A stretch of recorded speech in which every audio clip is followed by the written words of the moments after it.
Duartrokitjet e publikut, vlerësimet e kritikëve e vendosin në majën e veprave tona muzikore veprën që nisi si një ide dhe konkurs i hapur në Radio Televizionin Shqiptar për gjithë krijuesit që në vitin e Skënderbeut donin t'i kushtonin heroit një simfoni, e sot materializohet në formën e saj më të mirë, sa moderne në tingujt e zakonshëm të përdorur, për thyrjet e tyre të çrregullta, jo lineare, por aq edhe klasike, stil që kompozitori me karrierë ndërkombëtare Aleksandër Peçi e ka përdorur edhe në 4 simfoni të tjera të tij, apo 14 sonetet e vepra të tjera muzikore që ka krijuar gjatë një jete.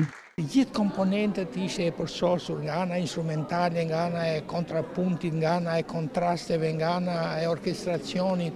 Është simfonia më e mirë që është shkruar në Shqipëri, me përmasa ndërkombëtare. 10 kohë të bukura, po mu më emocionoi zakonisht ajo finalja. Ja shi sytë kam për lodra. Punë kolosale.